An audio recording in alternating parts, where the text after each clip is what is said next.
Today, we are diving into a really cool and, let's be honest, kind of strange poem by Adrienne Rich called The Trees.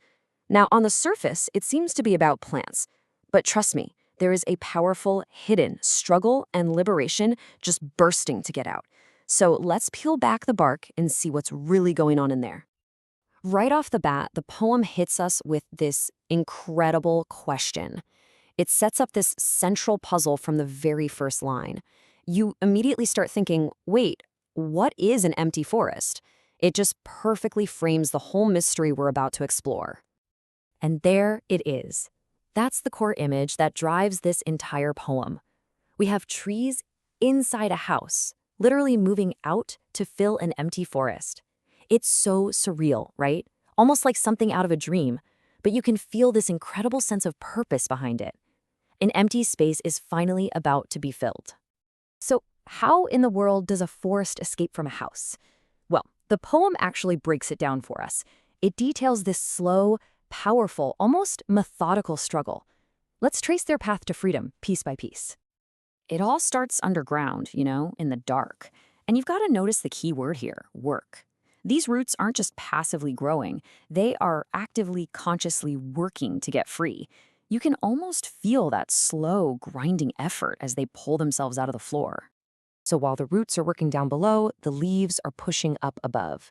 And that word strain, it's so perfect. It suggests this huge effort against a barrier.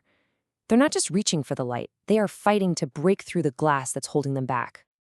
And this isn't just a big picture struggle. The effort goes all the way down to the tiniest parts of the tree. Even the small twigs are described as stiff with exertion. That little detail shows you that this is a total commitment. Every single fiber is locked in on one goal, getting out. In this comparison, wow, it is just fantastic. It perfectly captures their state. They aren't marching out like heroes. They're cramped, shuffling, and half-dazed. It's like patients leaving a hospital, weak, a little confused after being stuck inside for so long, but absolutely determined to get to the exit.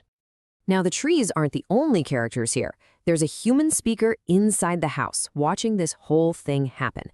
And their role, well, that's one of the poem's biggest mysteries. And here's where it gets really interesting. You have this massive, almost unbelievable event happening right outside the open door. And what's the speaker doing? They barely mention it. They know it's happening, but they seem to be deliberately looking away, focusing on writing long letters instead. The big question is, why? This is the real puzzle, isn't it? What is the speaker's deal? Are they just a neutral observer documenting things without taking a side? Or are they secretly cheering the trees on, with their silence acting as a kind of support for the escape? Or, and this is a really compelling idea, do they represent the very domestic indoor world that held the trees captive in the first place? Okay, so at this point we have to step back and ask ourselves, is this poem really about some runaway houseplants? Yeah, probably not. And that's where we get to the real power of this poem, the metaphor. Because ultimately, this whole story, the trees being trapped inside, their desperate struggle to get out, all of it, it's all a stand-in for something much bigger, something much more human. And this is where the poem just blows wide open. On a literal level, sure, it's a very strange story about plants.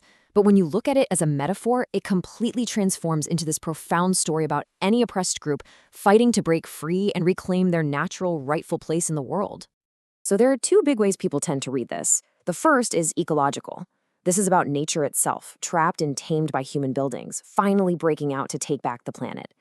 The second, and this one has a lot of weight since Adrienne Rich was a major feminist poet, is a feminist reading.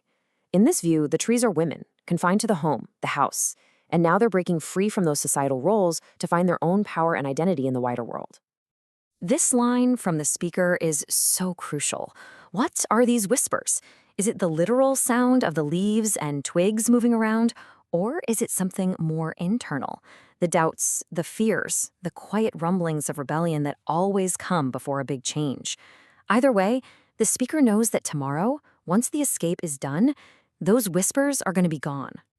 And that final change, that liberation, it is anything but quiet and peaceful.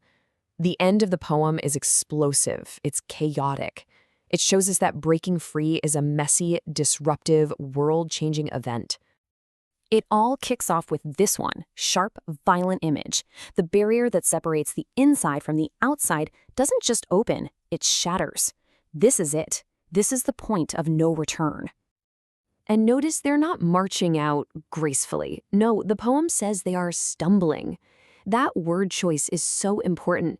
It reminds us that liberation often isn't elegant. It's an awkward, difficult, sometimes clumsy push into the unknown darkness.